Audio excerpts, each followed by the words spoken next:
شروع اللہ کے نام سے جو سب پر مہربان ہے، بہت مہربان ہے۔ اے کپڑے میں لپٹنے والے، اٹھو اور لوگوں کو خبردار کرو اور اپنے پروردگار کی تکبیر کہو اور اپنے کپڑوں کو پاک رکھو اور گندگی سے کنارہ کر لو، اور کوئی احسان اس نیت سے نہ کرو کہ زیادہ وصول کر سکو، اور اپنے پروردگار کی خاطر صبر سے کام لو۔ پھر جب سور میں پھونک مار دی جائے گی تو وہ بڑا مشکل دن ہوگا، کافروں کے لیے وہ آسان نہیں ہوگا۔ اس شخص کا معاملہ مجھ پر چھوڑ دو جسے میں نے اکیلا پیدا کیا اور اس کو مال دیا جو دور تک پھیلا پڑا ہے، اور بیٹے دیے جو سامنے موجود رہتے ہیں، اور اس کے لیے ہر کام کے راستے ہموار کر دیے۔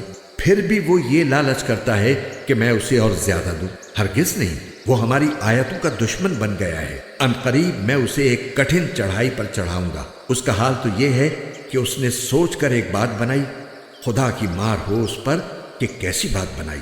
دوبارہ خدا کی مار ہو اس پر کہ کیسی بات بنائی۔ پھر اس نے نظر دوڑائی، پھر تیوری چڑھائی اور منہ بنایا، پھر پیچھے کو مڑا اور غرور دکھایا، پھر کہنے لگا کہ کچھ نہیں، یہ تو ایک روایتی جادو ہے، کچھ نہیں، یہ تو ایک انسان کا کلام ہے۔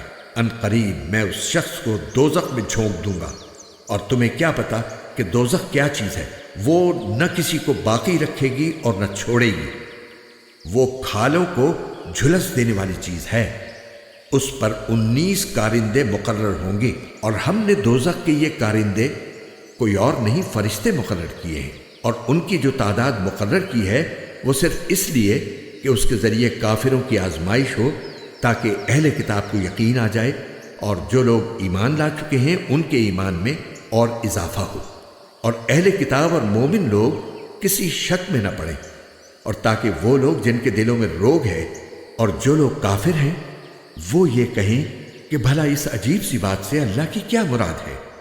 اسی طرح اللہ جس کو چاہتا ہے گمراہ کر دیتا ہے اور جس کو چاہتا ہے ہدایت دیتا ہے، اور تمہارے پروردگار کے لشکروں کو اس کے سوا کوئی نہیں جانتا۔ اور یہ ساری بات تو نوع بشر کے لیے ایک یاد دہانی کرانے والی نصیحت ہے، اور بس۔ خبردار، قسم ہے چاند کی اور رات کی جب وہ منہ پھیر کر جانے لگے، اور صبح کی جب اس کا اجالا پھیل جائے، کہ یہ بڑی بڑی باتوں میں سے ایک ہے جو تمام انسانوں کو خبردار کر رہی ہے۔ تم میں سے ہر اس شخص کو جو آگے بڑھنا یا پیچھے ہٹنا چاہے، ہر شخص اپنے کرتوت کی وجہ سے گروی رکھا ہوا ہے، سوائے دائیں ہاتھ والوں کے کہ وہ جنتوں میں ہوں گے۔ وہ پوچھ رہے ہوں گے مجرموں کے بارے میں کہ تمہیں کس چیز نے دوزخ میں داخل کر دیا؟ وہ کہیں گے کہ ہم نماز پڑھنے والوں میں سے نہیں تھے، اور ہم مسکین کو کھانا نہیں کھلاتے تھے، اور جو لوگ بیہودہ باتوں میں گھستے ہم بھی ان کے ساتھ گھس جایا کرتے تھے، اور ہم روز جزا کو جھوٹ قرار دیتے تھے، یہاں تک کہ وہ یقینی بات ہمارے پاس آ ہی گئی۔ چنانچہ سفارش کرنے والوں کی سفارش ایسے لوگوں کے کام نہیں آئے گی۔ اب ان لوگوں کو کیا ہو گیا ہے کہ یہ نصیحت کی بات سے منہ موڑے ہوئے ہیں، اس طرح جیسے وہ جنگلی گدھے ہوں جو کسی شیر سے ڈر کر بھاگ پڑے ہوں۔ بلکہ ان میں سے ہر شخص یہ چاہتا ہے کہ اسے کھلے ہوئے صحیفے پکڑا دیے جائیں۔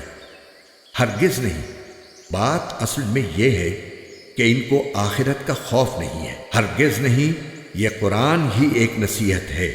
اب جو چاہے اس سے نصیحت حاصل کر لے، اور یہ لوگ نصیحت حاصل کریں گے نہیں، الا یہ کہ اللہ ہی ایسا چاہے۔